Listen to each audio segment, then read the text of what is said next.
नमस्कार। Angel live show में एक बार फिर से आप सबों का हम हार्दिक स्वागत करते हैं। आइए इस समय हम सबसे बड़ा कौन और सबसे अद्भुत क्या है इस विषय में जानेंगे और इससे हम देखेंगे कि इसमें हमारे लिए क्या शिक्षा है और क्या सबक। और आज का हमारा विषय होगा सबसे बड़ा और सबसे अद्भुत, द बिग एंड वंडरफुल। एक बार प्रभु यीशु मसीह शास्त्रियों और फरीसियों के बीच में कह रहा था कि मनुष्य अपने ही बातों के द्वारा निर्दोष और अपने ही बातों के द्वारा दोषी ठहराएंगे। इस पर शास्त्री फरीसियों ने कहा, हे गुरु, हम तुझसे एक चिन्ह देखना चाहते हैं। उसने उन्हें उत्तर दिया, इस युग के बुरे और भयविचारी लोग चिन्ह ढूंढते हैं, परंतु योना भविष्यवक्ता के चिन्ह को छोड़ कोई और चिन्ह उनको न दिया जाएगा। योना 3 रात दिन जल जंतु के पेट में रहा, वैसे ही मनुष्य का पुत्र 3 रात दिन पृथ्वी के भीतर रहेगा। निनवे के लोग न्याय के दिन इस युग के लोगों के साथ उठकर उन्हें दोषी ठहराएंगे, क्योंकि उन्होंने योना का प्रचार सुनकर मन फिराया, और देखो यहाँ वह है जो योना से बड़ा है। दक्षिण की रानी न्याय के दिन इस युग के लोगों के साथ उठकर उन्हें दोषी ठहराएंगी, क्योंकि वह सुलेमान का ज्ञान सुनने के लिए पृथ्वी के छोर से आई, और देखो यहाँ वह है जो सुलेमान से भी बड़ा है। मत्ती रचित सुसमाचार 12 अध्याय वचन 38 से 42 तक। यहाँ हम देखते हैं कि कुछ शास्त्री फरीसी लोग प्रभु यीशु मसीह से कुछ अनोखा करने की मांग करते हुए कहता है, हे गुरु, हम तुझसे एक चिन्ह देखना चाहते हैं। मतलब कि ये शास्त्री फरीसी मांग कर रहे थे और उससे प्रमाण चाहते थे कि सचमुच में ये परमेश्वर से होकर आया है और ये जो काम करता है बड़ी अधिकार के साथ में करता है। और जब हम मरकुस रचित सुसमाचार में देखते हैं तो वहाँ पर यीशु मसीह को परखने के लिए कहा गया कि हम तुझसे कुछ चिन्ह चाहते हैं ताकि वो स्वर्गीय चिन्ह दिखाए। हम देखते हैं कि ये लोग चंगाई के कार्य और अद्भुत अद्भुत कार्य और अनेकों आश्चर्य कर्म यीशु मसीह के द्वारा देखे, लेकिन फिर भी ये लोग यीशु के आश्चर्य कर्मों से प्रभावित नहीं हुए, यानी कि अप्रभावित थे। और इसका 2 ही कारण हो सकते हैं। पहला, शायद यीशु जो कुछ भी किया था उसका वे लोग परवाह ही नहीं किए, क्योंकि परवाह किए बिना कोई कैसे प्रभावित हो सकता है, और जब प्रभावित नहीं होगा तो उस पर विश्वास कैसे कर सकता है। जी हाँ मेरे प्रिय भाई बहनों, यीशु ने अपने जीवन काल में अनेकों आश्चर्य कर्म दिखाए, अनेकों चमत्कार दिखाए, लेकिन उन तमाम कामों पर वे लोग परवाह नहीं किए, और इसीलिए हो सकता है वो उन तमाम आश्चर्य कर्मों पर प्रभावित नहीं हुए। दूसरा कारण हो सकता है, या तो फिर उन्होंने अपने मनों को कठोर कर लिए। जब कोई अपने मन को कठोर कर लेते हैं तो क्यों कर उसकी बात की परवाह करेंगे, और परवाह किए बिना प्रभावित हो पाना संभव नहीं हो सकता। उस समय के शास्त्री फरीसियों ने यीशु से चिन्ह मांगा, जिससे पता चल सके कि ये व्यक्ति परमेश्वर की ओर से है कि नहीं। और चिन्ह का दूसरा अर्थ है आश्चर्य कर्म। और चिन्ह हमारे लिए क्या करता है?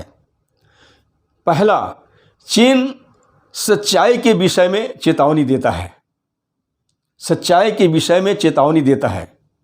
और जैसे हम पुराने नियम में देखते हैं कि परमेश्वर ने मिस्र देश में राजा फिरौन के सामने अनेकों आश्चर्य कर्म किया। वो उस बात के लिए चेतावनी था उनके लिए कि परमेश्वर आगे और क्या कुछ नहीं कर सकता है। दूसरा, चिन्ह पुष्टि का काम करता है। जब कभी कोई बात होता है परमेश्वर की ओर से, तो वहाँ पर ये पुष्टि हो जाता है कि नहीं, ये परमेश्वर के द्वारा किया गया काम है। और जैसे हम इब्रानी के पत्री 2 अध्याय वचन 1 से 4 तक के पढ़ते हैं, जिसमें हमको मिलता है कि मनुष्य के उद्धार के निमित्त जो कुछ भी परमेश्वर ने किया, वो इस बात की पुष्टि करता है कि जब हम परमेश्वर के उन बातों को सुनकर मान लेते हैं। आइए देखते हैं इस विषय में पवित्र बाइबल हमें क्या कुछ बताती है।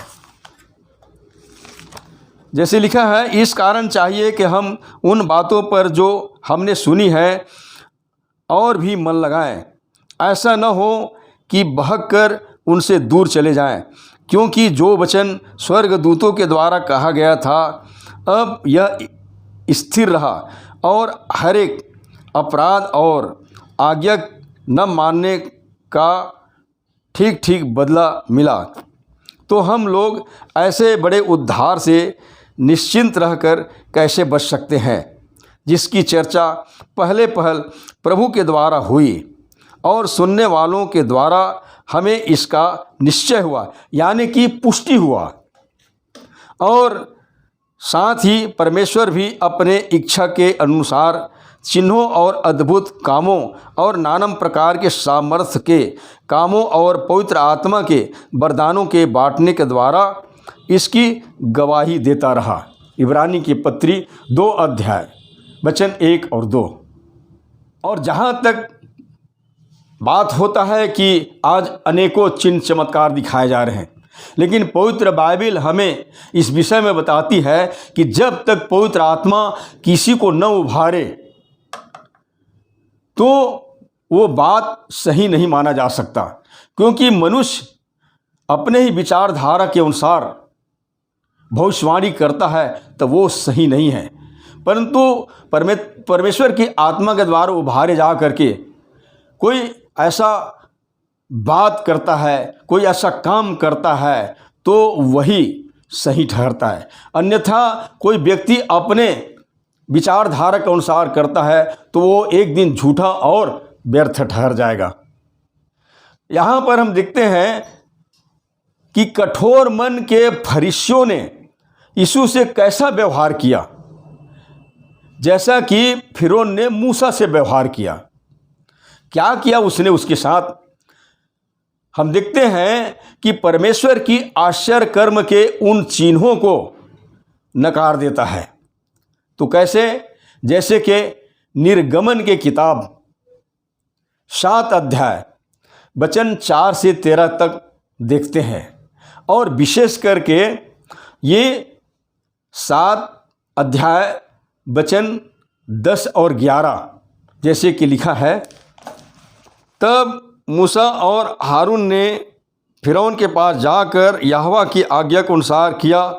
और जब हारून ने अपनी लाठी फिरौन और उसके कर्मचारियों के सामने डाल दी, तब वह अजगर बन गई।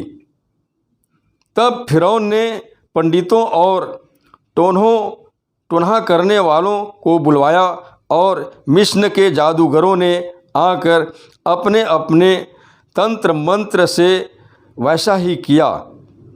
उन्होंने भी अपनी लाठी को डाल दिया और वे भी अजगर बन गई। पर हारून की लाठी उनकी लाठियों को निगल गई।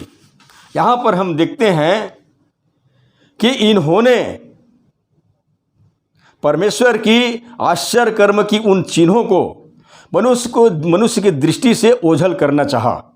ये तो ठीक है कि उन्होंने भी अपने लाठी को अजगर बना दिया, लेकिन सबसे बड़ी बात यह है कि मूसा के लाठी ने उनके लाठियों को निगल लिया। यानी कि उससे भी बढ़ करके परमेश्वर ने यहाँ पर एक आश्चर्य कर्म किया। ये वो चिन्ह थी जो उनके लिए एक चेतावनी के रूप में, और इस बात की पुष्टि करता है कि परमेश्वर आगे भी और क्या कुछ नहीं कर सकता है। एक आयत है जिसे हम पढ़ेंगे, जैसे अन्येश और यम्ब्रेस ने मूसा का विरोध किया था, वैसे ही ये भी सत्य का विरोध करते हैं। ये ऐसे मनुष्य हैं जिनकी बुद्धि भ्रष्ट हो गई है और वे विश्वास के विषय में निकम्मे हैं। बहुत से ऐसे लोग होते हैं जो परमेश्वर की अद्भुत कामों पर संदेह करते हैं, लेकिन जो लोग अपने विचारधारा के अनुसार कोई चिन्ह चमत्कार दिखाता है उन्हें लज्जित होना पड़ता है। जैसे कि ये लोग, तो मतलब यही है कि इनके मन कठोर कर दिए गए थे, इसलिए उन्होंने परमेश्वर के आश्चर्य कर्म के उन चिन्हों पर परवाह नहीं किया। अगर वे लोग आश्चर्य कर्म के इस चिन्ह के प्रति परवाह किए होते तो प्रभावित होते, लेकिन इनके मन कठोर कर दिए गए थे। अब हम देखेंगे वचन 39 और 40 के मतलब को। जैसे लिखा है, उसने उन्हें उत्तर दिया, इस युग के बुरे और भयविचारी लोग चिन्ह ढूंढते हैं, परंतु योना भविष्यवक्ता के चिन्ह को छोड़ कोई और चिन्ह उनको न दिया जाएगा। योना 3 रात दिन जल जंतु के पेट में रहा, वैसे ही मनुष्य का पुत्र 3 रात दिन पृथ्वी के भीतर रहेगा। यहाँ पर हम देखते हैं कि यीशु ने अपने समय के लोगों को बुरे और भयविचारी लोग कहा। बुरे इसलिए क्योंकि वे लोग नैतिक रूप से भ्रष्ट थे, और भयविचारी इस कारण से कि वे लोग परमेश्वर के साथ बेवफा थे। हम देखते हैं कि यीशु अपना विशेष चिन्ह उन फरीसियों के आगे दिखा सकते थे, पर उनकी बेवफाई और नकारात्मक भाव के कारण प्रभु यीशु मसीह चिन्ह की उन विनतियों को क्या करता है, ठुकरा देता है। लेकिन उनसे एक बात का वादा करता है, और वो वादा है कि योना भविष्यवक्ता के चिन्ह को छोड़ उन्हें और कोई चिन्ह नहीं दिया जाएगा। जैसे कि लिखा है, परंतु योना भविष्यवक्ता के चिन्ह को छोड़ और कोई चिन्ह उनको न दिया जाएगा। और जैसे हम वचन 40 में पढ़ रहे थे कि योना 3 रात दिन जल जंतु के पेट में रहा, वैसे ही मनुष्य का पुत्र 3 रात दिन पृथ्वी के भीतर रहेगा। योना उस जल जंतु के पेट में 3 रात और दिन तक पड़े रहता है। फिर हम देखते हैं कि योना उसके पेट से सकुशल, बिल्कुल सुरक्षित बाहर आता है।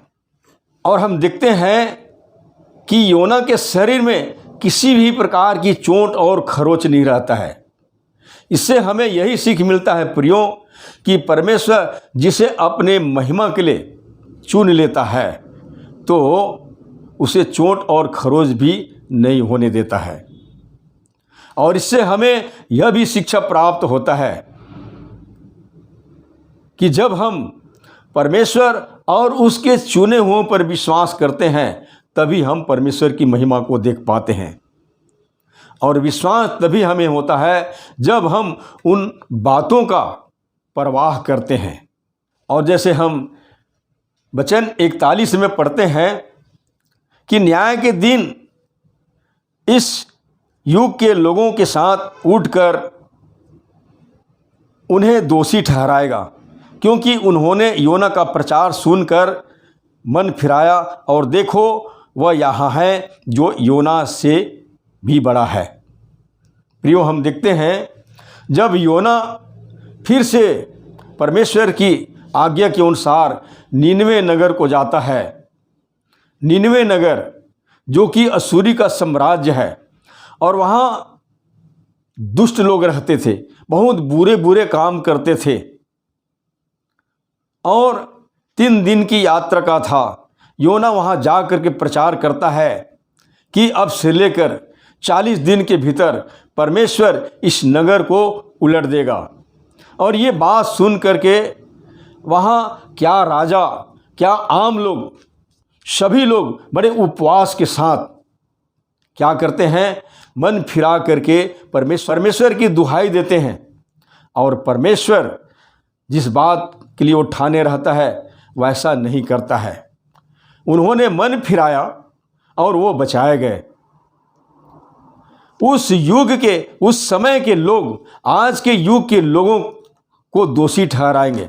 मतलब, और जैसे हमने पढ़ा कि प्रभु यीशु मसीह योना से बड़ा है, जैसे लिखा है, क्योंकि उन्होंने योना का प्रचार सुनकर मन फिराया और देखो वह यहाँ है जो योना से भी बड़ा है।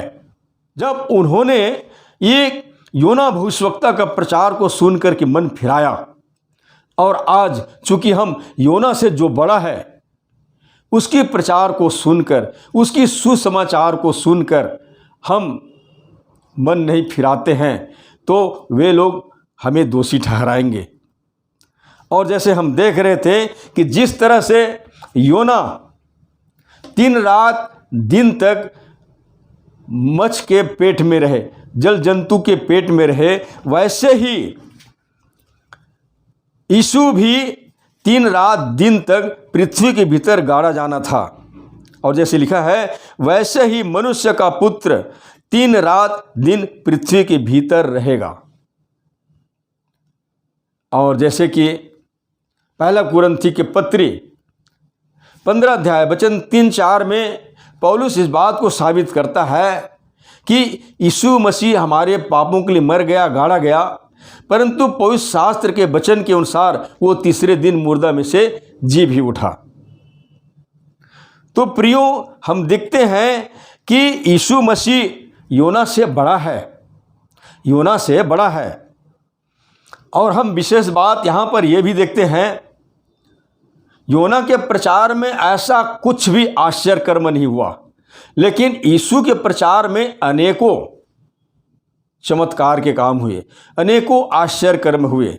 लेकिन फिर भी लोगों ने योना का प्रचार सुन करके मन फिराए और योना के प्रचार पर विश्वास किया, जबकि यीशु के प्रचार के साथ कई आश्चर्य कर्म हुआ, परंतु फिर भी शास्त्री फरीसी जैसे लोगों ने क्या किया, नकार दिया।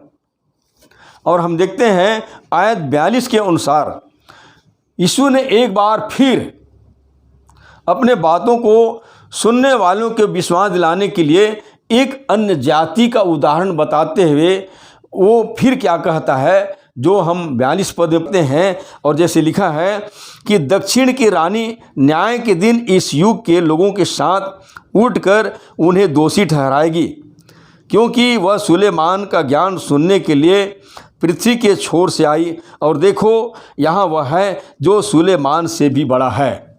पवित्र बाइबल में राजा सुलेमान का वर्णन है, और राजा सुलेमान एक ऐसा राजा था जिसको परमेश्वर ने बुद्धि और वैभव से नवाजे थे। संसार में राजा सुलेमान के जैसे कोई बुद्धिमान राजा नहीं था, कोई धनवान राजा नहीं था।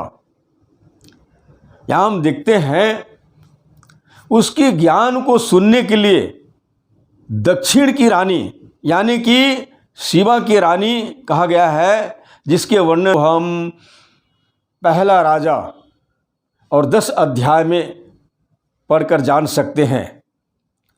ये रानी अन्य जाति में से थी, लेकिन वे 1200 मील की दूरी से राजा सुलेमान का ज्ञान सुनने और राज्य की शान को देखने आती थी। जबकि राजा सुलेमान के नगर में और भी बहुत से लोग होते थे, लेकिन इन्होंने शान को शायद हो सकता है उनकी न तो ज्ञान का परवाह किया होगा और न ही उनकी बातों का परवाह किया होगा। हम देखते हैं उस समय के लोग सुलेमान की ज्ञान को मानने और शिक्षा को सुनने का प्रयास ही नहीं किया होगा। इसीलिए तो प्रभु यीशु मसीह ने कहा कि ये रानी न्याय के दिन उस युग के लोगों के साथ उठकर उन्हें दोषी ठहराएंगी। लेकिन बाइबल हमें बताती है कि और देखो वह यहाँ है जो सुलेमान से भी बड़ा है। आज जब हम सुसमाचार की बातों को सुनते हैं तो हमें उसकी परवाह करनी चाहिए। हम यहाँ देखते हैं तो यही पता चलता है कि यीशु के समय के लोगों ने यीशु को नहीं पहचान नहीं पाए थे कि वह कौन है, या तो उसकी शिक्षा को सुनने का प्रयास ही नहीं किए रहे होंगे। हमने देखा कि योना के प्रसंग में और राजा सुलेमान के प्रसंग में यीशु सबसे बड़ा निकला, और मसीह का मुर्दा में से जी उठना अर्थात यीशु का पुनरुत्थान सबसे बड़ा अद्भुत चिन्ह है। प्रियो, वो सुसमाचार आज कितनों के उद्धार के लिए चिन्ह है। सुसमाचार की आज्ञा मानकर यदि लोग यीशु को अपना उद्धारकर्ता मानते हैं तो उसे बिल्कुल उद्धार प्राप्त होगा। मतलब कि मसीह का पुनरुत्थान सबसे बड़ा चिन्ह है। उसका मुर्दा में से जी उठना ही सबसे अद्भुत है, और तमाम मानव जगत के लिए यही आनंद का समाचार है, खुशखबरी है, दुनिया का सबसे बड़ा समाचार है। यदि कोई आज इस सुसमाचार को नज़रअंदाज कर देते हैं, अनसुनी कर देते हैं, तो पवित्र बाइबल हमें बताती है कि उन्हें भयंकर दंड का सामना करना पड़ेगा। जैसे कि लिखा है, और जो परमेश्वर को नहीं पहचानते और हमारे प्रभु यीशु के सुसमाचार को नहीं मानते, उनसे पलटा लेगा। वे प्रभु के सामने से और उसकी शक्ति के तेज से दूर होकर अनंत विनाश का दंड पाएंगे। दूसरा थिस्सलुनीके पत्री 1 अध्याय वचन 8 और 9। परंतु जो सुसमाचार की आज्ञा को मान लेगा वह सचमुच में बचाया जाएगा, और उन पर मृत्यु के कोई भी दंड की आज्ञा नहीं होगी। परमेश्वर के वचन को सुनकर उन पर विश्वास करने चाहिए। विश्वास लाने के द्वारा अपने पापों से मन फिरानी चाहिए। फिर यीशु को अपना उद्धारकर्ता करके अंगीकार करने चाहिए। और पवित्र बाइबल जैसे हमें बताती है, जो विश्वास करे और बपतिस्मा ले उसी का उद्धार होगा। तो परमेश्वर अपनी इन वचनों के द्वारा आप सबको आशीष दें। धन्यवाद।